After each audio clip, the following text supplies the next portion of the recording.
I apologize to our President and I thank him for giving us the independence. I will continue to support the leadership of Speaker Alan Peter Cayetano. Kaya po buo ang suporta, hindi lamang po ng kinatawang ito mula sa lalawigan ng Bulacan,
in the interest of public service and the collective good of the Filipino people, we firmly manifest our strong support to the continued and competent leadership of the House by Speaker Alan Peter Cayetano. Thank you, Mr. Speaker.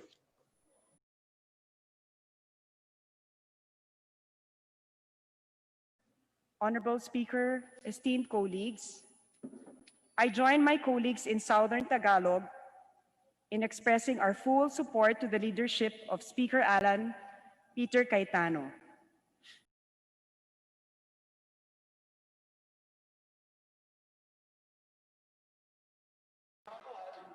Sessions resume. Majority Leader. Mr. Speaker, I move that we recognize the Honorable Representative of the Party List on Nakalusugan, the Honorable Mike Defensor, for his manifestation. The representative from Anak Kalusugan Party List, Honorable Mike Defensor, is recognized for a manifestation. Thank you, distinguished Speaker. The representative from Batangas, of which my party list is located, Mr. Speaker. Maraming salamat po sa ating pong Majority Floor Leader. Mr. Speaker, gusto ko lang pong sabihin, ako po yung nahuli at nais ko magpaumanhin sa kadailanan po na nagkaroon ng caucus ang majority. Nakasama po ang ating buting Speaker at maging po ang ating Majority Speaker Alan Cayetano at maging ang Majority Leader na si Martin Romualdez. Marami po ang naging pag-uusap ukol sa problema dito sa atin sa budget. At nais ko lang pong sabihin, Mr. Speaker, na alam ko hong hindi maganda o pakinggan na nagkakaroon po ng kaguluhan sa budget. Pero dapat po rin din natin kilalanin na ang bawat kinatawan, the representatives of our respective districts, are here because they're supposed to fight for their respective districts. Mr. Speaker, nung ako po'y kinatawan ng aming distrito, ako din po'y nakipaglaban para mga pangunahing programa katulad ng pangkalusugan, ang Quirino Memorial Medical Center na nasa aming distrito, ay mabigyan ng maayos na pondo. At naintindihan ko naman po na sa pagdaan ng COVID, nagkaroon po ng kaunting problema sa budget dahil nangailangan po ang ating gobyerno ng malaking pondo upang maitulong sa ating mga kababayan at maisaayos ang problemang pang-ekonomiya.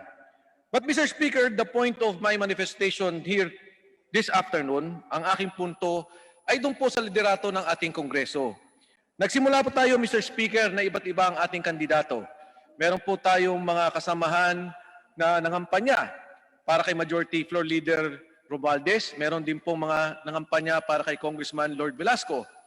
Ngunit pagdating po ng panahon, ang tatlong kandidato ay humingi ng pagdesisyon ng ating Pangulo para dito sa ating Kongreso.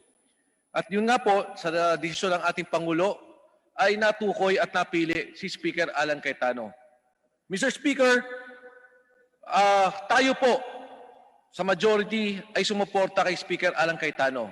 At nakita naman po natin sa pagdaan ng panahon ang patakbo ng ating liderato.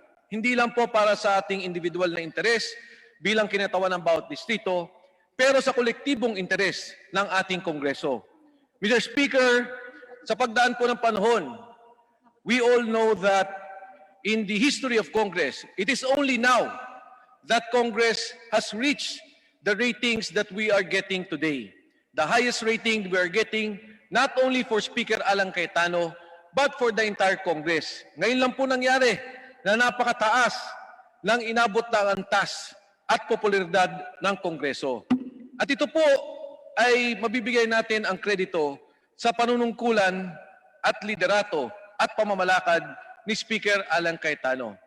Mr. Speaker, sa pagdaan po ng panahon, dumaan po tayo sa problema sa inyo pong lugar, sa Cavite, Batangas, nagkaroon ng taal.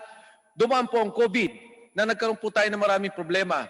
Pero patuloy pa rin ang pagtatrabaho ng Kongreso, bagamat suspended po ang ating mga hearings. Bagamat hindi po dapat tayo nandito upang magkaroon ng talakayan sa mga batas na kailangan natin, pero ito po'y ginawa natin sa pangunguna ni Speaker Alan Cayetano. Naipasa ang bayanihan, naipasa ang New Normal Act, naipasa po ang ARISE, ang stimulus bill, at ngayon po, Mr. Speaker, marami pa tayong mga ginagawa upang maisaayos ang ating ekonomiya at maisaayos ang sitwasyon ng ating pangkalusugan. Kaya, Mr. Speaker, ako po ay nanindigan at naniniwala, kasama po ang aking mga kasapi sa party list at mga kaibigan sa iba't ibang distrito, na dapat ipagpatuloy ang liderato ng ating kasalukuyang Speaker, Speaker Alan Cayetano. Sa gitna ng ating mga problema, sa gitna ng ating mga kinakaharap, sa gitna ng ating dapat gawin, kailangan po natin ng isang liderato na may direksyon at meron pong pagsasaayos, hindi lamang sa Kongreso, pero sa buong bansa. Mr. Speaker, we are lucky to have Speaker Alan Cayetano na ito pong taong to ay may relasyon sa ating mga kabinete. Ang kasama po natin, nagsilbi bilang kabinete na rin, at siya pong nagiging tulay sa marami nating problema at kinakaharap dito sa atin sa Kongreso. At Mr. Speaker, ako po personal, noong Enero, nakausap ko si Speaker Alan at sabi sa kanya, Mr. Speaker, alam niyo naman po na ang aming advokasya ay pangkalusugan at kailangan po naming itaas ang sweldo ng mga nurses. Wala pong dalawang salita ang sabi ni Speaker Alan, Mike, huwag ka mag-alala, nag-uusap kami ng DBM at isasaayos namin ang programang ito sa ilalim ng Salary Standardization Act. At ito naman po yung nangyari. Tumaas ang sweldo ng ating mga nurses. Sa pagdaan po ng COVID, sinabi ko rin po yung mga problema na kinakaharap ng sektor ng pangkalusugan at wala pong dalawang salita. Ito po ay tinugunan ni Speaker Alan Cayetano. Noong magkaproblema po ng PhilHealth, idinulog ko po sa kanya na kailangan namin kaagad magkaroon ng hearing at ito naman po din ay agad-agad niyang pinayagan, tinulungan at kasalukuyan po. Patuloy pa rin ang aming pag-aaral tungkol dito at dito po mismo sa plenaryo, pinapayagan niya ang patuloy na pagdinig sa PhilHealth. Mr. Speaker, marami pa po tayong haraping problemang pangkalusugan at pang-ekonomiya at kailangan po natin ng isang liderato na patuloy na mag-aangat sa antas at kalidad ng Kongreso na kung saan nandito po tayo ngayon. And therefore, Mr. Speaker, I apologize to our President and I thank him for giving us the independence.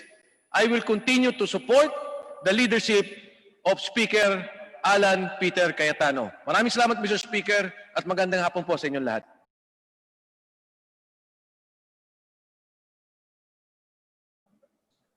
Honorable Kuya Jonathan, C. Alvarado is recognized for a manifestation.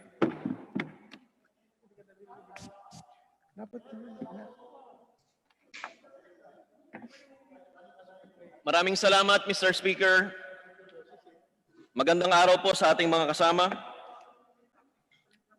Una po ang pasasalamat ng ikinatawang ito na isang miyembro ng National Unity Party sa ating minamahal na Pangulo Rodrigo Roa Duterte sa kanyang pronouncement na inilathala po ng dating kinatawan na si dating Congressman Harry Roque, na ngayon po ay Press Secretary ng ating Pangulo, na binibigyan ng independensya ang ating legislative branch ng government sa pamamagitan po ng pagsasabi na kailangan, bago po mabigyan ng pagkakataon ang turnover sa House of the People, ay magkaroon ng karampatang boto ang sino mang kandidato bilang speaker.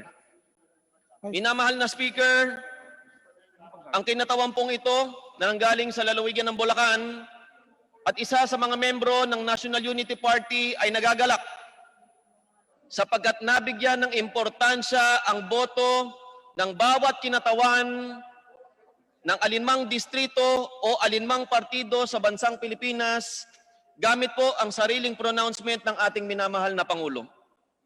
Mahal na Speaker, sa pamumuno po ng ating pangkasalukuyang Speaker of the House, Alan Peter Cayetano, ay nabuksan natin ang bahay ng taong bayan mula sa pagiging bahay ng mga kinatatakutan at inaayawang tao ng ating mga mamamayan sa pagiging minamahal ng mga abang lingkod ng ating mga kababayan.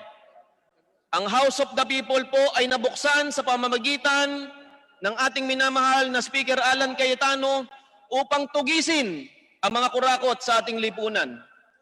Maging boses ng mamamayan, lalong-lalo na sa mga natataasan sa mga singilin, kagaya po ng kuryente, mataas na tubig, at siguro nagbabadya na rin ang iba pang bayarin katulad ng mga renta at telekomunikasyon. Mr. Speaker, sa bahay pong ito ng taong bayan, binigyan ng importansya ni Speaker Alan Cayetano na magkaroon ng pagkakataon na linisin lalong-lalo na po yung mga ahensya ng gobyerno na nagkakasala sa taong bayan sa pamamagitan ng pagbubulsa ng pera at pagkakaroon ng korupsyon. Mga mafia, mga sindikato, kagaya po allegedly ng PhilHealth.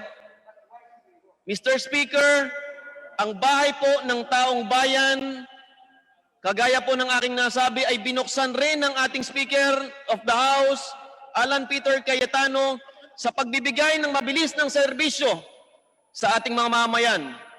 Yung pong pagbibigay ng mabagal na SAP o yung mabagal na pamimigay na SAP sa ating mga kababayan ay tinutulan po ng inyong abang lingkod sa pamamagitan ng ating minamahal na Speaker Alan Peter Cayetano. Gayon na lang po ang mga bagay na nabigyan ng papahalaga ng ating minamahal na Speaker, kaya po buo ang suporta, hindi lamang po ng kinatawang ito mula sa lalawigan ng Bulacan, kung hindi po ng lahat ng kinatawan ng National Unity Party na pinangungunahan po ng aming Pangulo, P.D. Barsaga, at binubuo ng humigit kumulang sa 60 miyembro ng House of the People. Minamahal na Speaker, maraming salamat po sa binigay nyo na oras sa amin. Maraming salamat po sa lahat ng nakinig. Maraming salamat po.